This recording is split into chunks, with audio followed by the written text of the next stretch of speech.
यहाँ पर विपक्ष की एकजुटता पर भी दिनेश एक बड़ा सवाल खड़ा होता है, क्योंकि अगर विपक्ष वोट चोरी का मुद्दा जोरों शोरों से उठा रही है, लेकिन देश की राजधानी दिल्ली में वोट चोरी को लेकर एक राजनीतिक दल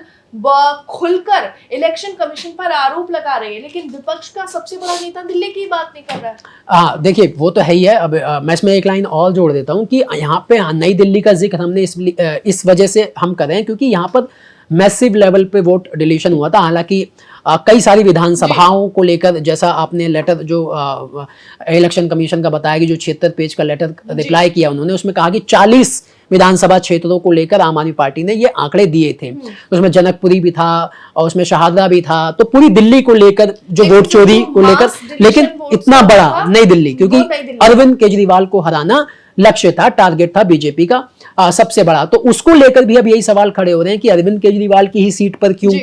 वो भी इतना मैसिव लेवल पर। अब आपने जो बात कही बिल्कुल यहाँ इसी वजह से, हाँ इसी वजह से जो है, क्योंकि विपक्ष छिन्न भिन्न था और इसी का जो फायदा है वो ये सब, अगर ये जो आरोप लगाए जा रहे हैं और अगर उस पर इलेक्शन कमीशन चुप है और वो बार बार बिना कोई, अगर कोई भी आरोप लगाए जा रहे हैं तो आप ऑटोनोमस बॉडी हैं, आपका काम है उसकी जांच कराना, स्वतः उसका संज्ञान लेना चाहिए और उस पर एक कमेटी बैठानी चाहिए। उसमें जो आरोप लगा रहे हैं अपनी भी कुछ, चाहे पूर्व जज हो, एसआईटी बनाई जाए, कुछ भी इंडिपेंडेंट एक टीम बनाई जाए और जांच कराई जाए, जिससे जो एलिगेशन लगा रहा है सामने वाला उसको संतुष्टि मिले, तसल्ली मिले अगर आपने कोई गलत काम नहीं किया है। लेकिन इलेक्शन कमीशन वो बार बार बातों को जलेबी की तरह घुमाता है और उलझाता है। प्रेस कॉन्फ्रेंस आकर भी जो आरोप लगाए जा रहे हैं उसका उसी फैक्ट के रिबटल में जवाब नहीं देता, तो यहाँ एक संदेह जो है वो खड़ा होता है। अच्छा, अब इसमें एक अच्छी चीज हो गई कि जब ये वोट चोरी के खुलासे किए गए, आम आदमी पार्टी भी इसमें ज्वाइन हो गई, तो अब नियम बदल दिया है जी। चुनाव आयोग ने वोट डिलीशन का जो फॉर्म 6 का जो नियम था वो बदल गया है। तो ये अभी क्यों किया गया, अब इस पर, इसको भी जनता समझ रही है, देख रही है और सवाल पूछ रही है। तो चुनाव आयोग जो है वो कहीं ना कहीं शक और सवालों के घेरे में है। अब आपने कहा कि विपक्ष की एकजुटता, देखिए विपक्ष एकजुट नहीं था इस लड़ाई में, क्योंकि जब आम आदमी पार्टी ने विधानसभा चुनाव के दौरान इस मुद्दे को उठाया तब कांग्रेस भी तो चुनाव लड़ रही थी ना, लेकिन कांग्रेस की तरफ से संदीप दीक्षित से जब ये सवाल किया गया तो उन्होंने कहा ये फालतू का मुद्दा है और आम आदमी पार्टी चुनाव हार रही है, इसलिए वो ये सब जो है जनता को गुमराह कर रही है। लेकिन उससे पहले महाराष्ट्र में चुनाव हो चुके थे, उससे पहले हरियाणा में चुनाव हो रहे थे और आप कह रहे थे कि गड़बड़ी की गई है, लेकिन जब वो गड़बड़ी उस समय तक कांग्रेस और राहुल गांधी नहीं पता लगा पाए थे कि आखिर क्या गड़बड़ी की जा रही है। फिर उन्होंने बड़ा समय लगाया, रिसर्च की, स्टडी की, फिर ये वोट डिलीशन और एडिशन का ये जो पूरा खेल है वो राहुल गांधी ने प्रेस कॉन्फ्रेंस करके देश के सामने रखा। लेकिन उस समय अरविंद केजरीवाल और आम आदमी पार्टी के बड़े नेताओं ने बकायदा प्रेस कॉन्फ्रेंस करके, और वो प्रेस कॉन्फ्रेंस हर दूसरे दिन होती थी। उन प्रेस कॉन्फ्रेंस में अरविंद केजरीवाल और आम आदमी पार्टी द्वारा सिर्फ आंकड़े नहीं दिखाए जाते थे, वो प्रत्यक्ष रूप से उन लोगों को भी लेकर आए थे अपने प्रेस कॉन्फ्रेंस में, जिनके या तो वोट काट दिए गए या उन्हें मृत घोषित कर दिया गया। उन लोगों को भी प्रेस कॉन्फ्रेंस में शामिल किया गया। जो अभी बिहार में एसआईआर का जब मुद्दा हुआ और फिर सुप्रीम कोर्ट में योगेंद्र यादव उन लोगों को लेकर पहुंच गए थे जिन्हें वोटिंग लिस्ट में जो है चुनाव आयोग ने मरा हुआ घोषित कर दिया था। राहुल गांधी उनके साथ चाय पीते हुए फोटो खिंचवाई थी। तो ये सब चीजें तो आम आदमी पार्टी विधानसभा चुनाव के दौरान कर रही थी, लेकिन उस समय विपक्ष एकजुट नहीं था, क्योंकि ठीक है उस समय लड़ाई जो है वो कांग्रेस उनके अगेंस्ट चुनाव लड़ रही थी, तो वहां एक प्लेटफॉर्म पे नहीं आए थे। क्योंकि दिल्ली की राजनीति में आम आदमी पार्टी और कांग्रेस के बीच राइवलरी काफी पुरानी है, क्योंकि कांग्रेस की सत्ता को उखाड़ के ही अरविंद केजरीवाल ने दिल्ली की सत्ता में वो काबिज हुए थे। और जब दिल्ली की सत्ता में काबिज हुए थे तो ये देखा गया था कि भ्रष्टाचार के आरोप उन्होंने कांग्रेस पे ही लगाए थे और कांग्रेस को ही दिल्ली से उखाड़ फेंका था, जिसके बाद ये कहीं ना कहीं स्वाभाविक भी है कि दिल्ली के अंदर तो अगर आम आदमी पार्टी कोई मुद्दा उठाती है तो कांग्रेस तो उस पर खुलकर खड़ी नहीं होती है। हालांकि 2024 के लोकसभा चुनाव में ये सब बातों को भूल के एकजुट हुए भी थे, लेकिन उसके बाद जो नतीजे हैं वो इन्हीं के अगेंस्ट आए, जिसके बाद ये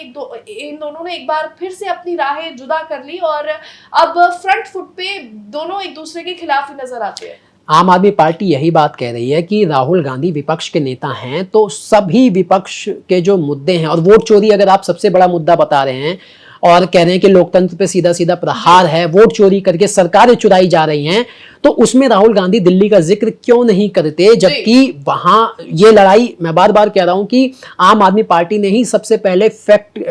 पूरे सिलसिलेवार तरीके से पूरे फैक्ट सामने रखे थे कि किस तरीके से मास डिलीशन हो रहे हैं, और एक ये नया खेल जो है वो रचा जा रहा है चुनाव आयोग के साथ मिलकर। कौन लोग रच रहे हैं इसकी सच्चाई सामने आनी चाहिए, और लेकिन चुनाव के नतीजे आए, वो लड़ाई जो है उस समय तक फिर आम आदमी पार्टी ने उठानी बंद कर दी। लेकिन जब राहुल गांधी ने दोबारा लड़ाई छेड़ी तो राहुल गांधी को दिल्ली का भी मुद्दा उठाना चाहिए था कि भाई दिल्ली में भी, क्योंकि दिल्ली में आप भी तो चुनाव लड़े थे,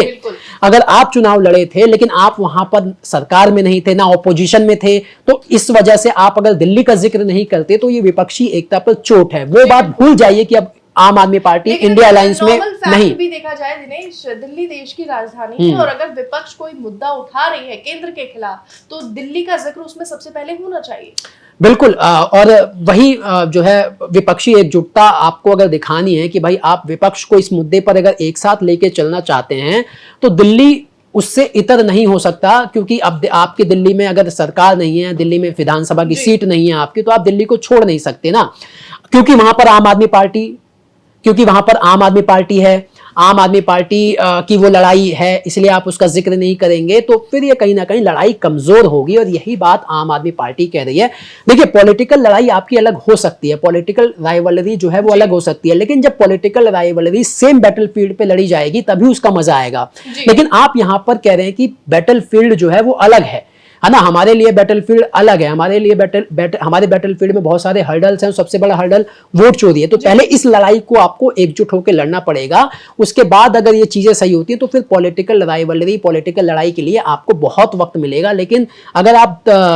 वोट चोरी के मुद्दे पे दिल्ली का जिक्र नहीं करेंगे तो उससे विपक्षी एकजुटता को तो चोट पहुंचेगी, लेकिन जो आपकी लड़ाई है वो भी कमजोर होगी, क्योंकि आम आदमी पार्टी नेशनल पार्टी है, आम आदमी पार्टी कोई छोटी पार्टी नहीं है। और उसमें भी अगर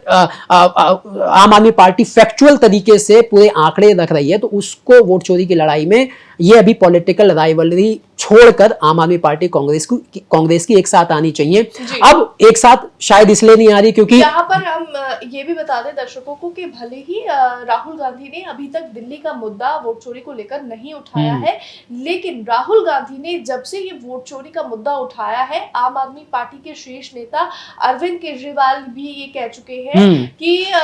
ये एक अहम मुद्दा है और इस पर खुलकर बात होनी चाहिए। आम आदमी पार्टी से राज्यसभा सांसद संजय सिंह भी राहुल गांधी के इस वोट चोरी को लेकर समर्थन दे चुके हैं। साथ ही साथ आम आदमी पार्टी के जितने भी शीर्ष नेता है, और हमने ये भी देखा था कि जब बिहार में एसआईआर का मुद्दा उठा था तो उस दौरान आम आदमी पार्टी के संगठन महामंत्री संदीप पाठक डिनर में गए थे। उससे पहले जो प्रेस कॉन्फ्रेंस हुई थी उस प्रेस कॉन्फ्रेंस में शामिल हुए थे। हालांकि आम आदमी पार्टी का स्टैंड क्लियर था कि हम इंडिया गठबंधन का हिस्सा नहीं है, लेकिन वोट चोरी के इस मुद्दे में हम विपक्ष के साथ खड़े हैं। तो आम आदमी पार्टी की तरफ से तो पहल की जा रही है कि वोट चोरी को लेकर हम एक मास लेवल पर प्रोटेस्ट करें और सब विपक्षी जो दल है वो एक साथ एकजुट हो जाए। लेकिन कहीं ना कहीं कांग्रेस की तरफ से दिल्ली को लेकर उसमें नजरअंदाजी फिलहाल तो देखने को मिल रही है।